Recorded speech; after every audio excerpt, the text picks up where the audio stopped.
I'm super excited to finally film. We've talked about filming this car forever, so I'm just really excited to actually film it.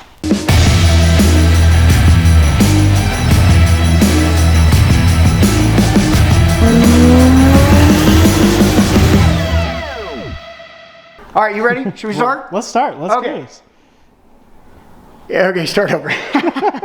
Hey guys, welcome back to an episode of Tuned Up. JR right here, Braden behind the camera, and we are finally gonna film for you my personal car. So I tune all kinds of crazy cars, and I'm sure people are wondering, what do I actually drive? I just drive a Civic. I know, it sounds crazy, but the way the car looks and actually the way the car drives and what it is very different than what you might think. This car actually won the Sleeper Award here in Utah in 2018. I can't remember, but anyway, made me feel really good that I actually won something with this car, because it's not a show car. This is a car that I built for me, and I'm actually finally going to sell it. My son, he cried. He's 8 years old, but he calls it Buddy Civic, and we've actually had little Buddy Civic now for as long as he can remember, as long as he was born. And so when I told him we're going to sell the car, he was really upset. But it's a great car, and I can't wait to go through everything about this car that makes it special, because nothing that you see is what you think. So stay with us here on Tuned Up. We're going to do it right now. Here we go. I am selling the car, and so I'm actually planning to double dip on this video and use it as a way to let people know what is here. And also, I just want all the Honda world to know, hey, it can be done. It was done. It is not your typical all-wheel drive Civic. This one, torque vectors. If you don't know what that means if I turn left, it only powers the back right wheel. If I turn right, it only powers the back left wheel. Acura Honda called it their SH all-wheel drive. This car is an SH, fully functional, SH all-wheel drive car, okay? And we're gonna go through all of it. So let's start at the front. We're gonna roll all the way back. Come down here with me, Braden. Everyone thinks this is not a sleeper because this is a giant intercooler. It's not. Anybody that just looks at it, you can see this doesn't look like an intercooler because it's not an intercooler. This is an AC condenser. Now that should blow a bunch of you out of the water right now. I know. It's a swapped Honda with functional air conditioning. I think that actually makes it the rarest car out here. Not that it's all-wheel drive, not that it's V6, not that it torque vectors, the fact that it's a swapped Honda with working AC. For you people that are actually into Hondas, you know I'm not lying right now. So, yes, it took a ton of fab to get this to work. This air conditioning condenser is actually off of a 1988 Toyota Camry. Yeah, baby. It actually ended up having the right dimensions and width to fit perfectly. I had to do all custom lines. Then I had to convert the dryer over to R134A Freon from R10 or whatever it was. And then I had to, all the custom lines that go in and swap to the actual heater core box where the AC coil is and all that other stuff. It was a pain. Look, I get it. I know why none of you guys that do swap cars, none of you do air conditioning. Because it's really hard. And it takes a lot of fab time. So I get it, but yeah, there's a ton of time just to get the AC to work. Then it has a tucked radiator that's actually just behind that has two 10-inch spow fans on it with a custom shroud that's on it as well. And all of that is tucked down up under here. It took me a long time. The car actually would slightly run warm if I was beating the snot out of it on the freeway.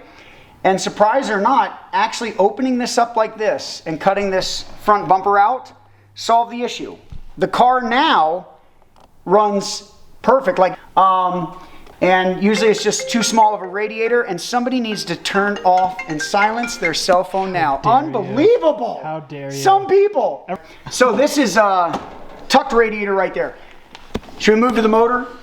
I think this is the piece of resistance. I've been trying to hold off from showing it. Oh, okay. But fine, you want to go to the headlights? The headlights took me forever. So the headlight is a glass housing, okay? And then I actually stole the projector lens from an Acura RL, but that's an E46, whatever they want to call it, bezel? I don't know. Something like that. Yeah, look guys, I'm not a big retrofit headlight guy. I kind of just taught myself enough that I could go through and I could do all these.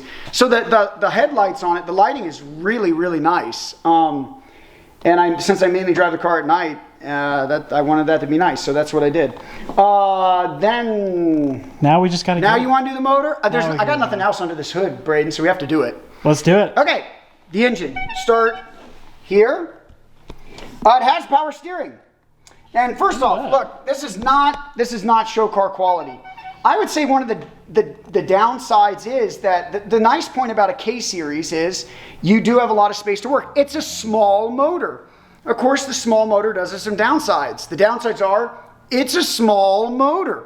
So we're clear, this is a J35A8 out of an Acura RL that has been built and stroked to a 3.6 liter. It has a completely forged bottom end. The compression was swapped from the stock 11.5 to 1. It's been swapped to a 10 to 1, a lot more boost friendly. It has built heads that have been fully ported and polished. It has it has springs, retainers, all that fun stuff. It has fuel rails. It's on ID 1300 injectors. It has dash 10 AN lines coming all the way up that then go through a big old Automotive filter. They then split to 2 dash 8s. They come through as dash 8s. Leave dash 8s. They come into either side of the Automotive fuel pressure regulator here. And then it goes back as a single dash 8. It is absolutely bonkers overkill. I know everybody right now is like, oh my goodness, dash 10 splitting to dash 8s. Like that's good for like 1600 wheel on ethanol. I know. Do it once, right? Do it once. This is a custom air to water intake manifold that I built. This is a... Now, is there a reason you went air to water on this build? Yes, because where was I going to put the intercooler? That's a good point. Yeah, so 2 things. A lot of the guys, what you'll see is they will do the intercooler up front here and they'll loop it around here, but they have to lose the power steering. I was not... Like this, one of the things that makes this car really, really different from a lot of swapped Hondas is it drives really good. And let me be clear when I say that. There's nothing wrong with all the ones that I tune that are swapped K-Series or whatever else. It's just that a lot of the ones that I do drive that are swapped are pretty gutted, no power steering, all the interior has been ripped out, there's no sound deadening, whatever. There's nothing wrong with that. Those are great builds. They're more race carish in what I would think. I drive this car everywhere. In fact, my opinion is, what would happen if Honda themselves got really crazy and a couple guys from the factory decided to go nuts? Think of it like what Nissan did. Remember the Juke R years ago where a bunch of Nissan engineers in the factory, they end up taking a GTR's drivetrain and shoving it up under a little baby Juke and they call it the Juke R? That's essentially what this would... I was trying to build something like that, where it's like, what would happen if a bunch of crazy engineers from Honda took an Acura RL SH all-wheel drive drivetrain and shoved it up under a little tiny EG Civic hatch? Meaning it still needs to have full functionality, full interior, AC, power steering. Anybody should be able to get in and drive it with no weirdness going on. I don't need to give any stories. I don't need to be like, hey, be careful, it will overheat, or don't do this, or yeah, in a parking lot it's going to be really hard to turn or park. No, this car has no stories, and that was really difficult to do. Okay, we're talking about the intake, right? Intake. So that's why I had to do an air to water. There is no room in the front. If you want to have air conditioning, forget about it. No room. Plus, I didn't want to ditch the power steering. So that makes things really hard because I also was not into having the hood cut. So this hood actually closes. But that means I had to do the actual intake. People ask me if the motor, basically like, does it sit on the ground? How much clearance do I have underneath? Is that why the hood closes? That's actually not it. I've been reading. So I posted this car for sale about a week ago, and it is fun for me to read many of your comments. I would say the 2 biggest comments, the hits that I get are, wow, that engine bay is crowded. Yes, it's totally crowded. I mean, who would have thought, Braden? It turns out when you take a humongous motor, never intended to be here, and you shove it up under there, and then you stick a gargantuan GTX 4202 turbo, turns out there's not a lot of space for anything else. Who would have thought? I'm going to be honest, I never would have thought. Yeah, I know, it's crazy. But that's really what happened. So yeah, there's no room here. The second thing is everybody wants to talk about how the car is lifted. And a lot of people said, oh, well, it's because his hood closes and that's why the car's lifted. That's actually not true. The reason why the hood can close is because of the intake I built. This is actually about almost 2 inches shorter than if I had the factory intake sitting on here. Is that what we were talking about? We're talking about why the car is like lifted in the air. Yeah, it was more like why we lifted it in the air. That's what I'm saying. I was answering that. It's lifted in the air. It's not, everybody thinks it's because for the hood to close. There's actually a bunch of clearance underneath, more than you would think. The reason why it's lifted in the air is because I drive the car everywhere. And if you're from Utah, you can't have a low car and be... Yeah, like honestly, it's just because I just go over speed bumps and I don't think twice about it.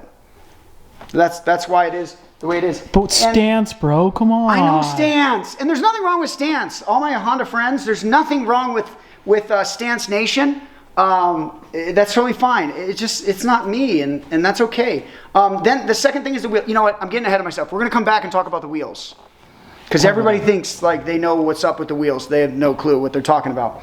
I'm not the brightest ever about wheels, but I got a friend that is the man when it comes to wheels, and we can go over some of that stuff. So anyway, custom intake manifold that I had to make, okay? People ask me why the welds here don't go all the way around. They don't go all the way around because they don't do anything. People are like, oh my goodness, it's gonna leak. No, it's welded from the inside, actually. All these are done for just reinforcement. And that's the only reason why they're there. Okay, but we swoop. Oh, yes. Hold Brayden, on. Question, Brayden? We can't just negate. This is all custom. Yes. You built this box, so yeah, it took a long freaking time, and it has individual. There's like velocity, so we're clear. This has individual stage velocity stacks at just the right length, so that each of the runners are equal. Like it is a work of art. If you open it up, it's awesome in there. So is there a lot, and I obviously kind of know the answer to this question, but for the people, there's a lot of math that goes into figuring out how much air. So yeah, so I like this taper, the taper that it has to try and get it to feed each of the cylinders like properly, and the math that I did to decide on the runner length, to try and get it to do the first, second, and third harmonics for, to try and get the harmonics correct. Let's just make it simple. As you keep these long, you keep your torque. You can make them really short. There's guys out there that will see that there's guys that use a Holley plenum where it just basically bolts right on top of this. There's nothing wrong with that, but it does really rob a ton of torque down low. Mm-hmm. And what makes this really fun is it does spool up quick. You'll see. We're gonna go for a ride, and I'll show you what it's like. And I haven't even ridden in this yet. And I've known this guy forever. So. I know it's weird, but it's a torque monster, and I didn't want to lose that. And you know what? I got plenty of air to have it still pull like a madman on the top end, so it's all good. Where were we? So yes, there's a lot of work into this. Okay, no lie, it's crazy. We flush all the water through this sucker. Okay, so yes, on this side it's a -12 that feeds in, and then it comes out on a -16 that then runs to the back through -16 all the way back on these big aluminum pipes to try and dissipate heat. I put some work into it. 3.5-inch down pipe that just barely snakes in there. Underneath it actually goes to a 3-inch stainless steel exhaust that then goes ovalized, so that it stays nice and tucked up to the body. It has a full muffler system. As you guys will see, the car is not loud. It's actually really quiet. And it does have a valve in the back of the muffler that opens up and gets loud once I get on it. Man, what else? This is a Garrett GTX 4202. Then I bought a Tile. It has a Tile V-band exhaust housing. They're $710. The crazy thing is I'm probably going to take it off and swap it out for just a regular GT42R, because I don't think anybody's going to appreciate it for what it is. And I know no one really wants to pay the money for the car, so it's all good. What else do we got here? Oh, the clutch. The clutch is a Spec 3 Plus sprung disc. It's actually really nice to drive, and it handles about 700 to 740 wheel horse. I have turned it up over that, and it starts to slip. Ooh. So that's kind of, I get the other question of people like, how much farther can you go on the power? Well, for the new owner, if they want to switch the clutch out, they can just keep going. But as of right now, I know you're probably wondering why I don't switch the clutch out. It is really nice to drive, and while it is fun to have crazy horsepower, you got to realize I'm in a special position, guys. I drive a lot of different cars, and boy, I have driven a lot of cars that have completely been ruined by a crap clutch.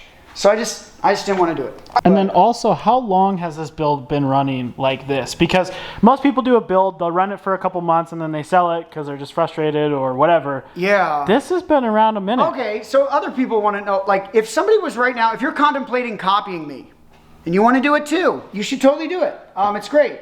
It's a ton of work. You basically need to sell away like 300 hours of your life. I also had to buy a running Acura RL. My wife drove it for a little bit.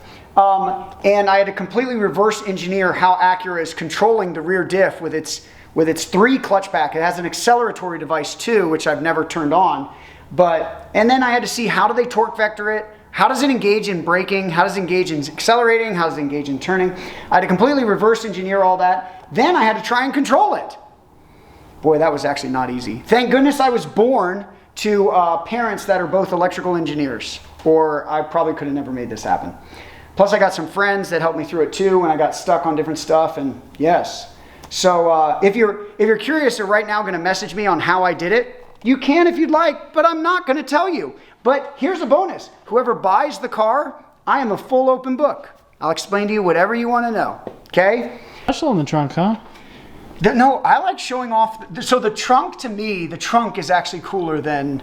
The engine is like, oh cool, a V6 with a massive turbo. But there's not a lot you can really see or I guess I would say for somebody that isn't super engineery, there's not something where they can look at it and be like, whoa, this is a special car. They would just kind of see an engine with a big old turbo.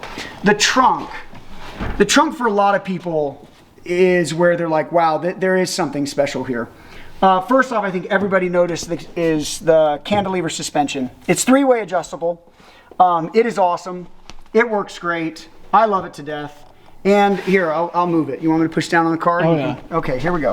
So you can watch. There, I'm bouncing away. You can watch how it works and see what it does, okay? Yes, it took me a while to figure out all the arm geometries and everything else so that the spring rates would be correct. So that I would have the travel that I need and everything else. And then we go to down here, this wiring block here. These are all the solid state relays that control the rear diff. These are all the other relays. So the car has, underneath the car where the gas tank was, is a aftercooler exchanger, meaning there's a big old aftercooler in there that the air to water pumps through, and it has a fan on it that actually cycles and turns itself on when it needs to keep all of that cool. It then comes up through the floor here, which I've done, all of the fittings to go up through the floor are all done with firewall connectors. It's not like I just drilled a hole down through my body. It's all done right, comes up through the floor. And this is actually, let's open this. This is actually a 2-gallon swirl pot. So what this does for the air to water, and we'll show this later to everybody. If you look in there, there's a bunch of, well, it's about 80% distilled? Yeah, distilled, thank you. I got you. So it's 80% distilled water and then about 20% glycol because I drive it year round. And you'll see this when we start it. This thing will start swirling. It totally makes a little, not tornado, not cyclone, whirlpool. There it is. It makes a whirlpool down in there. It's pretty awesome. And it totally gets all the air. If there's any air in the system, it gets it out. And it gave me a lot of capacity so that I could be doing multiple pulls. The thing is I wanted to fill the car. Everybody, look, there's a lot of all-wheel drive Civics out there that use the Honda CR-V stuff. Everybody knows it, or the wagon. A lot of them do fuel cells where they fill it from the car. As again, remember, I have a very unique situation where I drive a lot of people's cars. And I've tuned a lot of cars where they have fuel cells in the trunk. It sounds like it's not a big deal. I know. You're thinking right now, it's not a big deal. Maybe you have one on your own car and it's not a big deal. The problem is the second you open that gas tank, right? Like let's say this was a standard fuel cell and right here is where I filled it, right? Just like everybody does. And I open the trunk and I fill it with gas.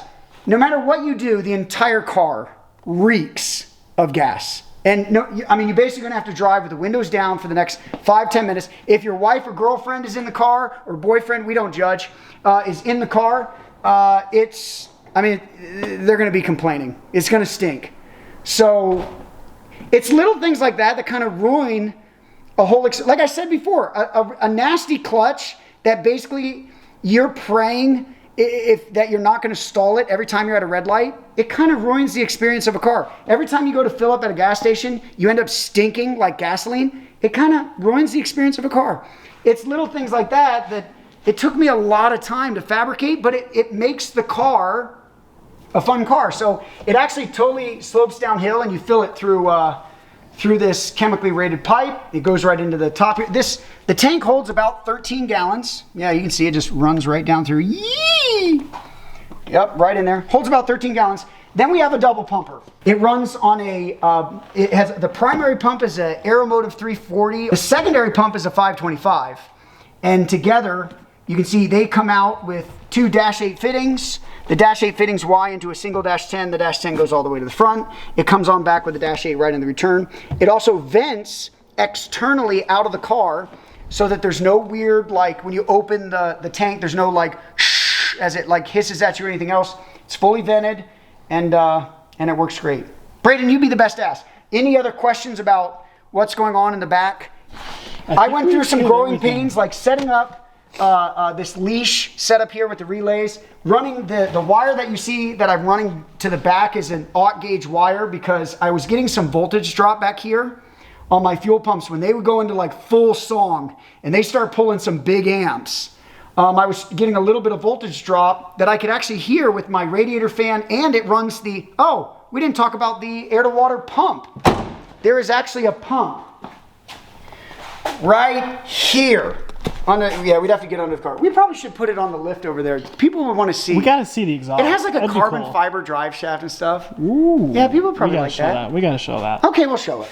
But here, I mean, so if you look how it fills, it looks normal. Like there's nothing weird. It's just, you just fill it. It's normal. Sleeper. I know, but it's little, I just think it's little stuff like that. It took me so many hours and hours, but how do you put that in a for sale ad? Like, has a factory fill for the gas. Like, can you imagine? All the trolls on the internet would be like, what an idiot. I can't believe he listed that as a mod, you know? Well, but there is so the pump is a Craig Davies. It's basically it's the same one off of a Ford GT40, and man, that sucker flows some water. I mean, you'll see later when we turn it on. This pot is swirling, and so it's awesome. What else? And then you close this like this, and booyah, baby! It's even hidden anymore. Yeah, you don't see squat. It's just a fun little Civic you can drive around that no one really thinks anything about. Speaking of driving, unless you understood the license plate, and then maybe that would make more sense. But even then, the license plate, the fact that I did V6 AWD, probably a lot of people are like, looks like a normal plate. Look like a normal plate. Whatever. Well, let's go drive it, huh? Yeah, let's drive it.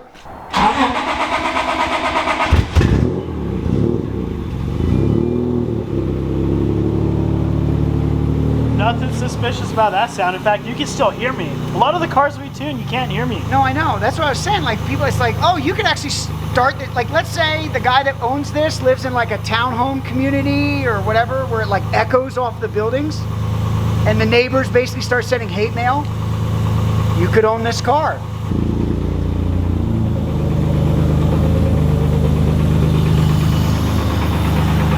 Look at this. I mean, there's nothing too crazy about it, but it does look a little different. First thing you'll notice is, what's it like to be in a Civic with its interior? Huh? This is a first. It's quiet. I know. I know. This is quiet. This is actually one of my first ever being in where it didn't have like a cracked dash. It's like they all are like all the way down the dash and everything else.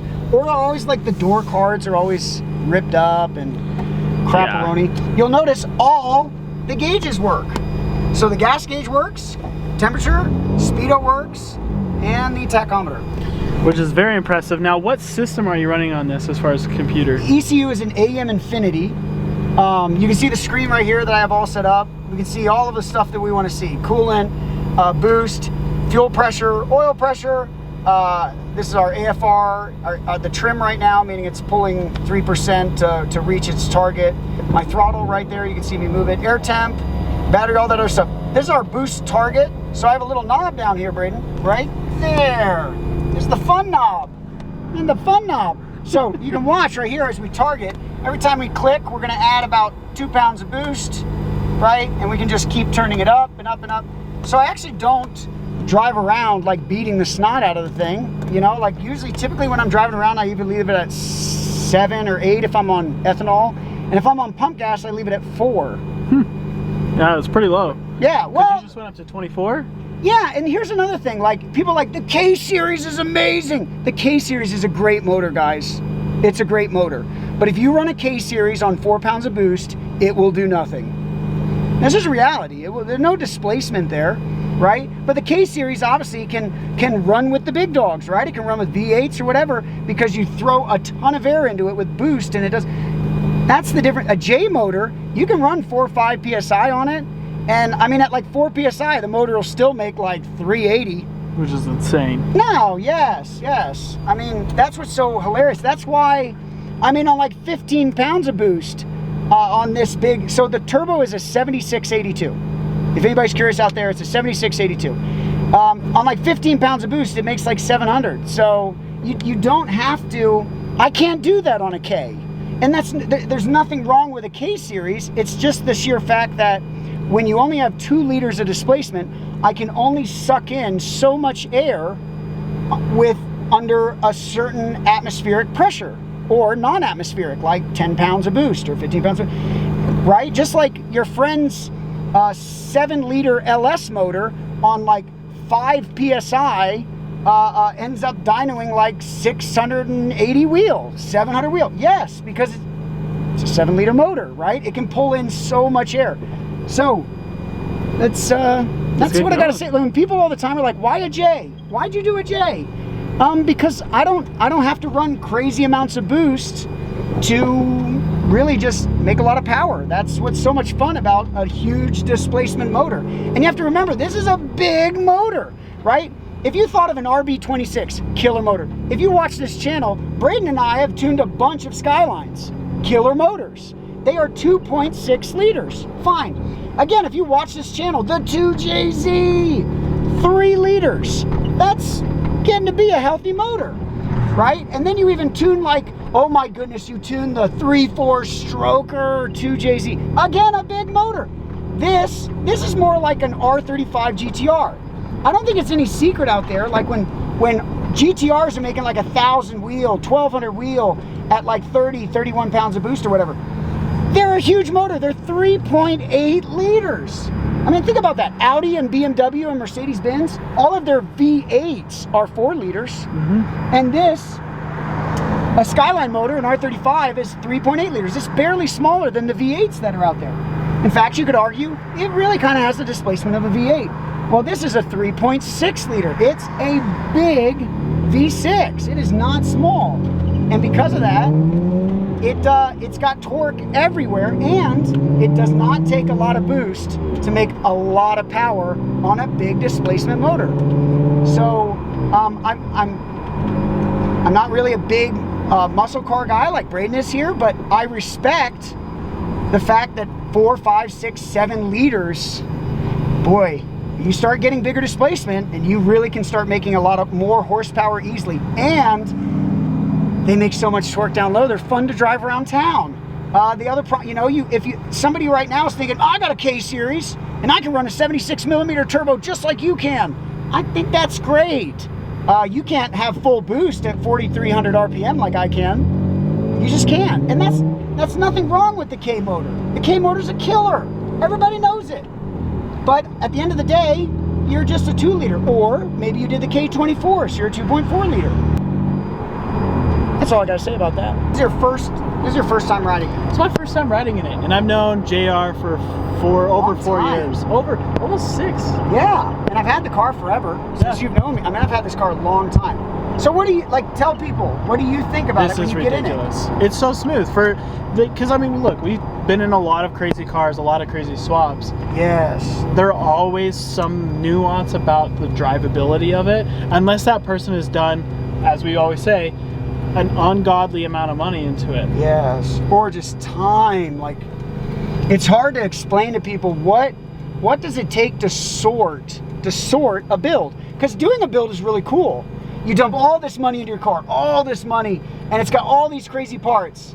and you guys know the internet, you watch, the internet knows, half these cars, they get parted out, or they never really run right, but it's like bonkers amounts of parts.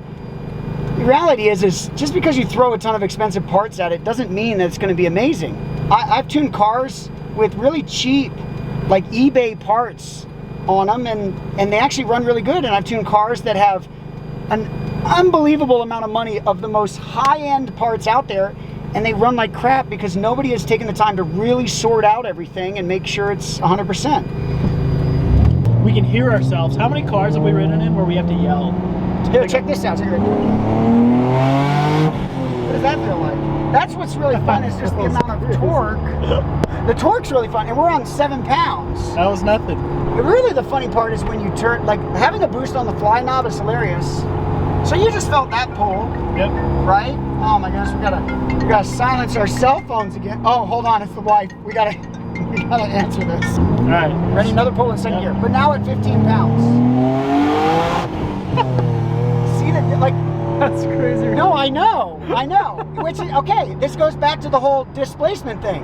When I go from like 7 pounds, like 15 pounds on, let's say, a 2-liter Evo, or a 2.4 stroker Evo, or a K20 motor, or a K24 stroker K motor.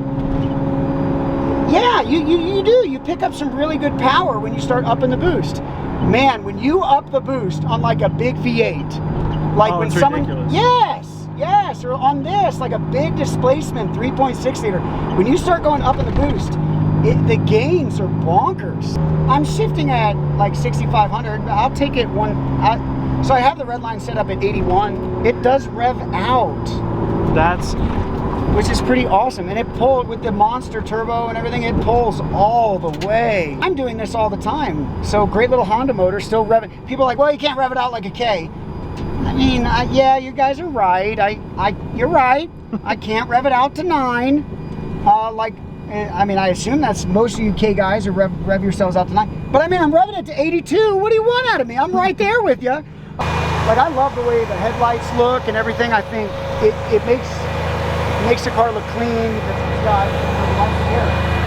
So let me show you a little swirly potty now that it would be on, because now that we've run the car, it's like cycling the fluid.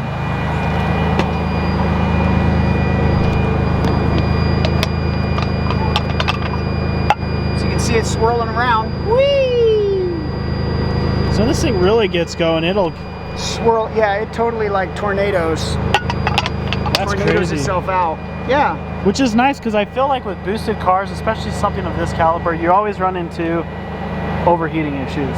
Not necessarily as much with air-to-air, but a lot of air-to-water setups. It takes some good engineering to get an air-to-water setup on the street to not, like, granted for drag cars where they're running just an ice box, and it's like, hey, I fill it with ice, I do a single pull, fine, whatever. It's a lot trickier to try and get them to not overheat, be able to do, I mean, right now our air intake temps are 82. That's it's like, insane. yeah, you're like, oh, this is awesome. Like, this is basically, you know, I would take that all day long. Oh, so,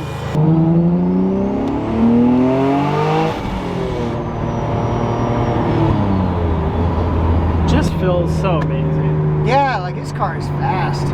And it's fun too, because most of the time when you ride in a car that puts out this kind of power, since it's mainly front wheel drive. Have you heard any wheel squeal? Nope.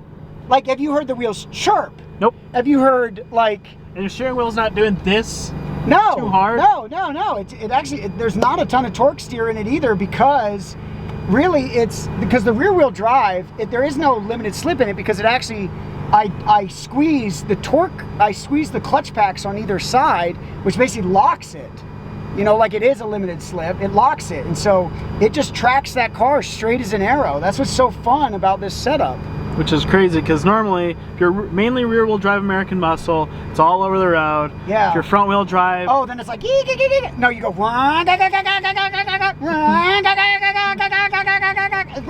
And then, you know...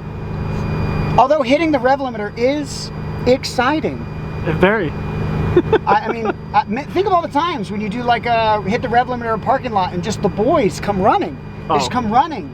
And everyone gets so excited. Very excited. People get excited. So, but no, there's no tire squeal. I'm so sorry. If you guys wanted tire squeal, This isn't your car. This isn't your car. I know. Your friend has an all-wheel drive Civic with a CRV rear end, and his tires still squeal. I know. And he makes no torque. Typically, like a K series would be like 700 horse and like 380 torque or whatever. But yes, if this car, I'm sure this car would be like 700 horse and like 610 torque or something ridiculous. But yeah, no tire squealage. Very impressive. Totally weird, right? All right, here we go.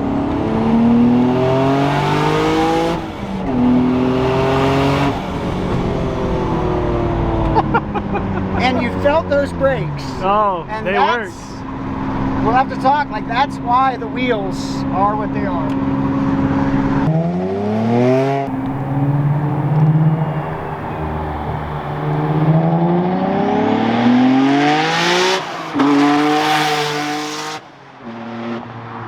Jeez.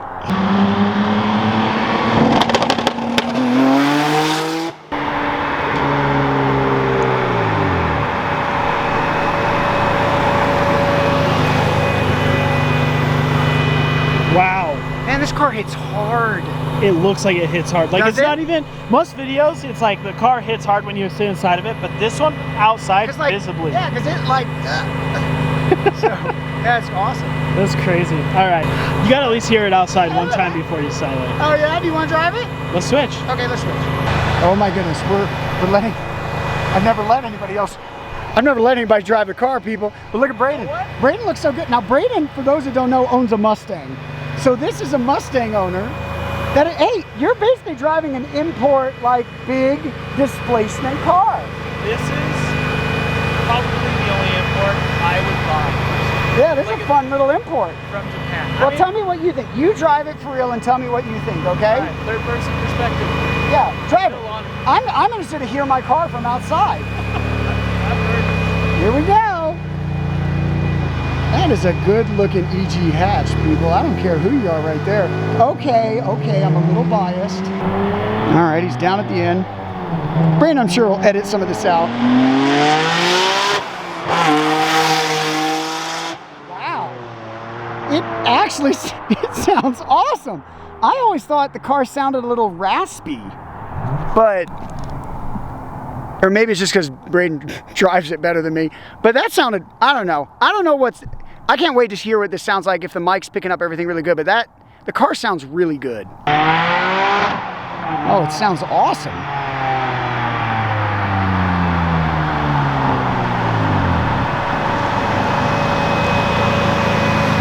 Oh, that sounds awesome. I stopped recording. Here, I'll ride with you. I'll ride for once. I never ride, I'll ride. Especially in your car? Yeah, Like this is, like why not? just so people know, this is an honor. Oh, Beyond above anything. you're welcome. Hey, have you ever done rolling anti-lag in a car? I'm not. Do you want to? I kind of want to. Okay, here, go down to the end and I'll show you how to do it. Obviously, we got the magic sauce. We got the magic sauce button right there for you. But we'll explain how to do it. You've got an extremely short shifter. Oh, okay.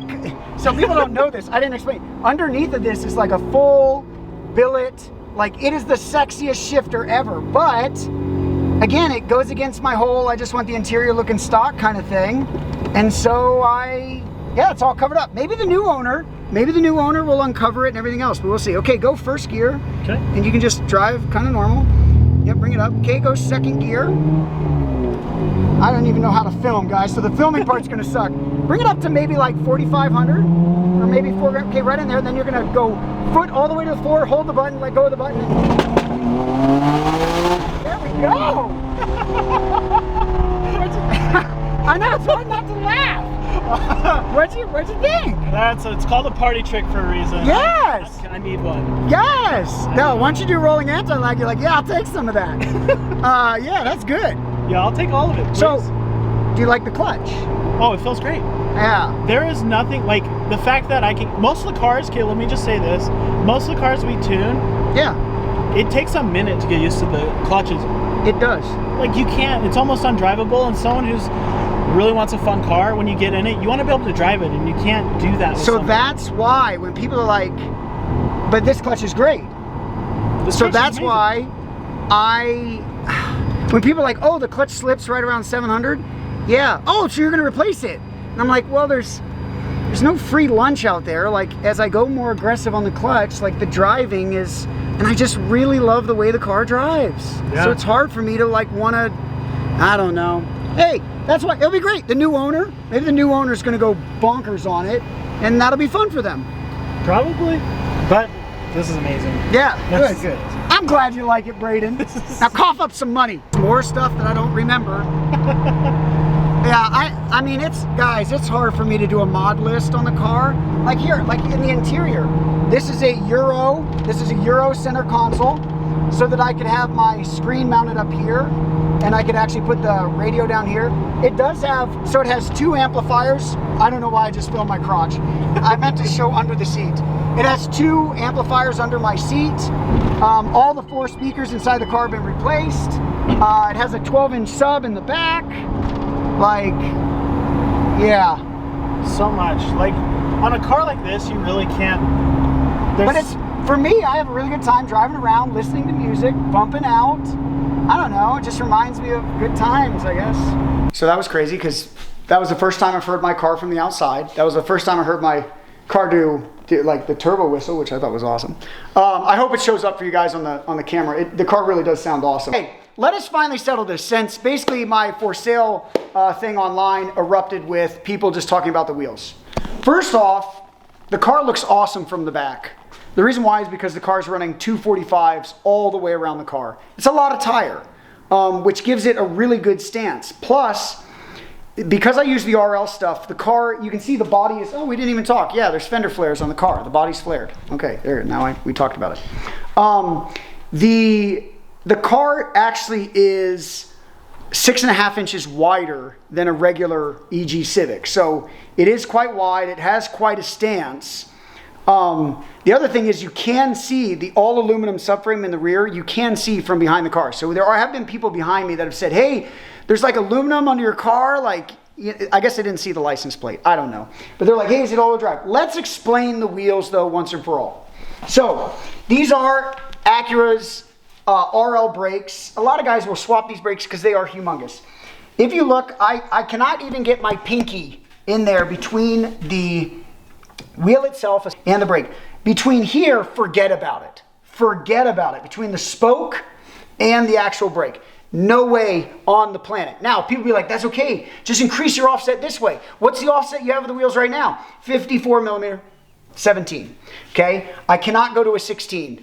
It won't happen. I'll hit the brake. Well, can you at least come this way some? No, I cannot. If I'm basically perfectly flush with the body on a 245 right now. So if I do anything instead of a 45, like if I was going to spec out an amazing set of wheels, which I went through all of the process of doing that, the most amazing offset, I could actually run a 10-inch wheel. I could run a 275 all the way around the car. The offset would be 78 millimeters. I know that's a really high offset, so it'd have to be a custom wheel.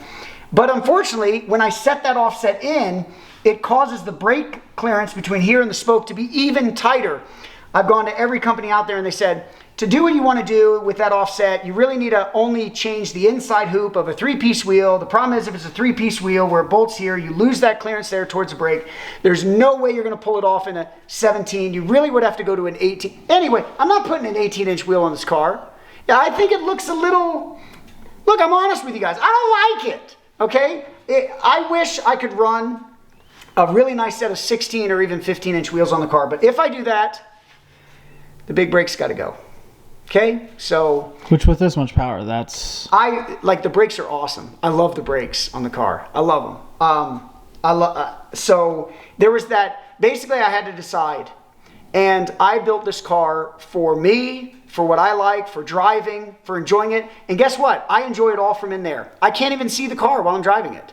So because of that, and wheels, you know, they are for you when you come out and you see the car in the parking lot. You enjoy your wheels on your car and how it looks. But for me, with what I do with the car, when I get on the brakes, and there's just so much brakes, and it's just so awesome.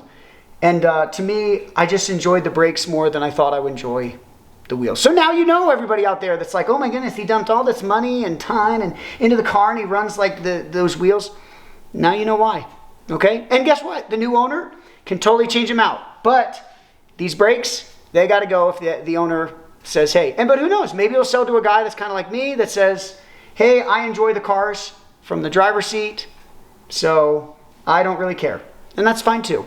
Oh my goodness, did we kill a bug?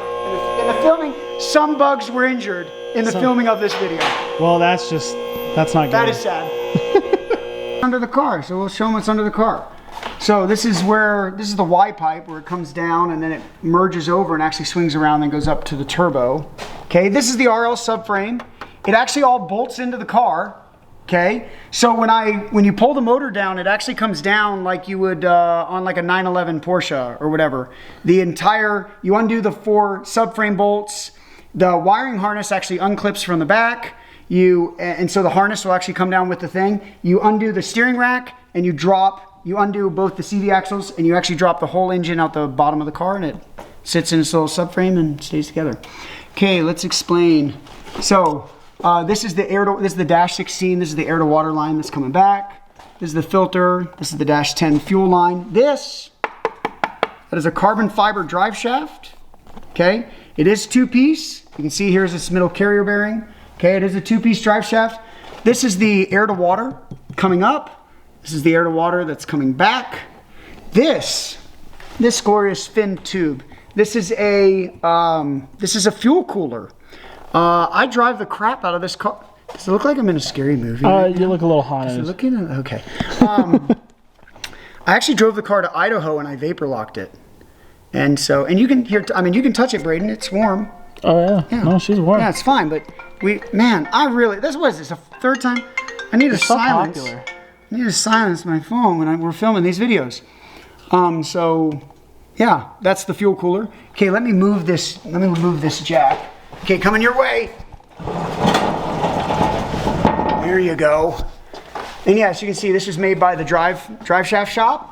They said it was a super big pain and they would never build another one. I'm sure if you gave them enough money, I'm sure they would do it, but yeah, they were not super excited. So this is the exchanger that we were talking about. So this is a big old radiator right here. The air to water runs actually through this, and there's a big fan on top that dispels it. This is the pump for the air to water. And here's the exhaust that we talked about. You can see it's all ovalized piping. It stays nice and tucked up to the body. And then this is such a monster. This is the giant rear diff. It's a lot. It's humongous. So yeah, I mean, like when people are like, do you think it'll handle the power? I've thrown everything at it and I'm not worried about the diff. There are many things that are going to break before the diff goes. The diff is humongous. So there's a big giant electromagnet in here with a bunch of clutch packs that I engage. There's a big one right here with a bunch of clutch packs that I engage.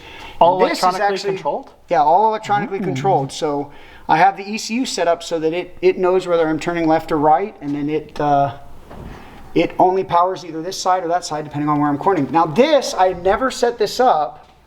This is the front acceleratory device that actually overpowers the rear. So you could set the car up so that it's 70% rear wheel drive, 30% front wheel drive. I of course was going to go down that avenue, but I never did because, as you saw Braden driving it, it doesn't spin wheel ever, like ever. So at first I was like, oh, it's still going to be suffering like other Hondas where, you know, it's going to be spinning the front wheels and the rear will do it. No, like it just motors. And yeah, so it's pretty great. I don't know, what else do you want to see? Yeah, the factory sway bars are all still here. I mean, this is, I just banged my head. This is the all, like, it's kind of cool to see a Civic with all aluminum A-arms, right? All aluminum. The whole subframe is all aluminum. Sometimes when I give a crap, I actually clean this all up. So, and this is, I actually polished all this. So that's what people comment. They'll say, hey man, what's done to your car? I saw it from the back and there's like shiny aluminum. And I'm like, yeah, that's the diff. So yeah, that's all that under there. And you can see I did not, so everybody wants to know, did I cut my trunk? Or is there a giant hole through it or anything like that? So, you know, like do I get a bunch of road noise or other stuff? And they're like, oh, my friend's got a swapped all-wheel drive Honda and, you know, they cut the trunk out and everything. No, guys, no, I didn't. Okay, so it's all there. The trunk's all there. Yes, did I take a giant sledgehammer to a couple of areas? Yeah, I did. I had to massage a few areas of the metal, but no, I did not cut it. Just had to do some massaging, and there it goes. So the heaviest diff known to man. Yeah, the diff. So I weighed it. I weighed the diff with the subframe and everything when it was out, and it was like 290 something pounds, basically 300 pounds. Like, it is a big girl. Which now when we talk about weight distribution, it would be very interesting. Like, I would bet the car ends up being like 50-50. You know what? I have a buddy with race scales. If the owner, the new owner, I should say, if the buyer is like that particular about me weighing the car for him or whatever, shoot, you give me the right money for the car, I'll do whatever you want. I'll weigh it. I have weighed it. I weighed it on just, well, the problem is I weighed it a bunch of years ago, and I need to weigh it now for what it is. It was 3223 or 3224. I have the slip up in the car. So it is with me in it, with me in the car. So it is a big girl. For a hatch, yeah. Well, what's crazy is then people are like, why does it weigh so much? Well, because you're used to gutted out crap boxes. You're not used to somebody that says they have AC and a 12-inch subwoofer and 2 amplifiers and an air-to-water exchanger and a humongous diff and a giant massive V6. Really what I would say is, why don't you compare me to something that's equal to me? Like, what else has a really big motor, is all-wheel drive? I don't know, what's a GTR? Fine, let's do a GTR. So GTR is like 3,900 pounds, 38? Yeah, right around there. Okay, so if you were like, dude, what would happen though if you took that whole GTR drivetrain, you shoved up in a light car? Oh, they already did. It was called the Nissan Juke-R. And if you look up a Nissan Juke-R, yeah, it shaved like 600 or 700 pounds, basically taking that drivetrain and shoving it up in a little baby car. Same thing here. You take all that stuff, you shove it up under a little baby car, and you basically get a GTR that is a full interior, air conditioning, all that stuff. You basically get one, and it ends up weighing like 3,100 pounds. So that's why, yeah, humongous brakes and everything else. When people are like, I don't understand why it's so heavy. Well, you understand. I don't know, you're just not thinking about it. Or maybe you're comparing it to your friend's Honda that is gutted out, and you for some reason think that we have anything in common. Just because we're an AWD Civic, you think I have anything to do with your friend's car. So anyway, there it is, people. Now you've seen the underside, all the secrets. So hey guys, we did it. We have been teasing about filming the all-wheel drive Civic in the background of all those other videos we do with Skylines and Supras and all the other stuff that we do. Yeah, and I know, as I'm saying this, there's a wide body Eclipse over there, all carbon fiber, but whatever. Maybe we'll film that car too, I don't know. We did it. We filmed the Civic, so now you see it. I don't know, maybe some of you are like, that's stupid. Maybe some of you think it's really cool. I have no idea. The car is for sale. If you're interested, reach out, and I'm sure we can work something out. It's a really fun car. It's all sorted. I can say with total confidence, if you want to come pick it up and drive it from Utah all the way back to New York or whatever, feel free. You'll make it, no problem. Enjoy rocking out to music all the way. So I hope you enjoyed this time with us. I know Braden did. He got to drive the all-wheel drive Civic. So make sure you like, you subscribe, stay with us. We tune tons of really fun cars here on this channel.